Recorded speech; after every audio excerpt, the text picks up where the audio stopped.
ഡൽഹിയിൽ കോൺഗ്രസിന് വീണ്ടും തിരിച്ചടി. 2 മുൻ MLA മാർ കൂടി പാർട്ടി വിട്ടു. ആം ആദ്മി പാർട്ടിയുമായുള്ള സഖ്യത്തെ തുടർന്നാണ് രാജി. നിതിൻ അംബുജൻ ഡൽഹിയിൽ നിന്ന് കൂടുതൽ വിവരങ്ങളുമായി ചേരുന്നു. നിതിൻ, എന്താണ് ഈ രാജിവെച്ചവർ പറയുന്നത്?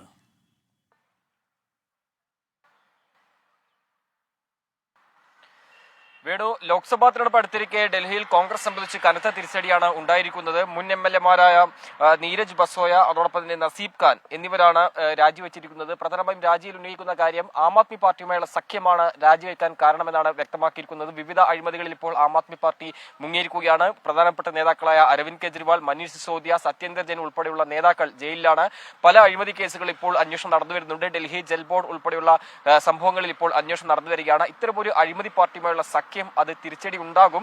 അതുകൊണ്ട് തന്നെ ഈ അഴിമതി പാർട്ടിയുമായുള്ള സഖ്യത്തിന് മനസാക്ഷി അനുവദിക്കുന്നില്ല എന്ന് ചൂണ്ടിക്കാട്ടിയാണ് കോൺഗ്രസ് അധ്യക്ഷൻ മല്ലികാർജ്ജുൻ ഖാർഗെക്ക് ഈ ഇരു നേതാക്കളും ഇപ്പോൾ രാജിക്കത്ത് സമർപ്പിച്ചിരിക്കുന്നത്. കഴിഞ്ഞ 2 ദിവസം മുൻപ് തന്നെ കോൺഗ്രസിന്റെ ഡൽഹി PCC അധ്യക്ഷൻ രാജിവെച്ചിരുന്നു. ഡൽഹി അധ്യക്ഷ സ്ഥാനം രാജിവെച്ചിരുന്നു. ആം ആദ്മി പാർട്ടിയുമായുള്ള സഖ്യം തന്നെയാണ് അരവിന്ദർ സിംഗ് ലവ്ലിയും ചൂണ്ടിക്കാട്ടിയ ഒരു കാര്യം.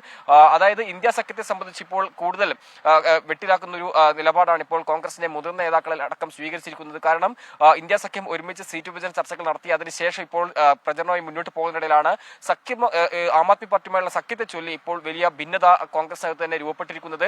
താഴെത്തട്ടിലുള്ള കോൺഗ്രസ് പ്രവർത്തകർക്ക് ഇത് എങ്ങനെ ഉൾക്കൊള്ളാൻ കഴിയും എന്നുള്ള ചോദ്യമാണ് ഇപ്പോൾ ഉയരുന്നത്. സ്വാഭാവികമായിട്ടും ഇത് തെരഞ്ഞെടുപ്പിനെ വലിയ തരത്തിൽ തന്നെ ബാധിക്കാൻ ഇടയുണ്ട്. പ്രത്യേകിച്ചും ഡൽഹിയിൽ ആണെങ്കിൽ 7 സീറ്റിൽ 7 ലോക്സഭാ സീറ്റിൽ ഏതാണ്ട് 3 സീറ്റ് വരെ ഇന്ത്യ സഖ്യം പ്രതീക്ഷിക്കുന്ന ഒരു സാഹചര്യത്തിൽ ആം ആദ്മി പാർട്ടിയുമായുള്ള സഖ്യം താഴെത്തട്ടിലുള്ള കോൺഗ്രസ് പ്രവർത്തകർക്കും ചില നേതാക്കൾക്കും അത് ഉൾക്കൊള്ളാൻ കഴിയാത്തത് വലിയ തരത്തിലൊരു തിരിച്ചടി ഉണ്ടാകുമെന്നൊരു വിലയിരുത്തൽ തന്നെയാണ് ഇപ്പോൾ ഒരു വിഭാഗം നേതാക്കളടക്കം ഉയർത്തുന്നൊരു കാര്യമുള്ളത്. അതിനിടയിലാണ് ഇപ്പോൾ 2 മുതിർന്ന നേതാക്കൾ രാജിവെച്ചിരിക്കുന്നത്. മാത്രമല്ല അരവിന്ദർ സിംഗ് ലവ്ലി കഴിഞ്ഞ ദിവസം പദവിയിൽ നിന്ന് രാജിവെച്ചിരുന്നു. അങ്ങനെ വലിയ തരത്തിലൊരു പ്രതിഷേധം ആം ആദ്മി പാർട്ടിയുമായുള്ള സഖ്യത്തെ തുടർന്ന് ഡൽഹിയിലടക്കം ഇപ്പോൾ രൂപപ്പെട്ട് വന്നിട്ടുണ്ട്.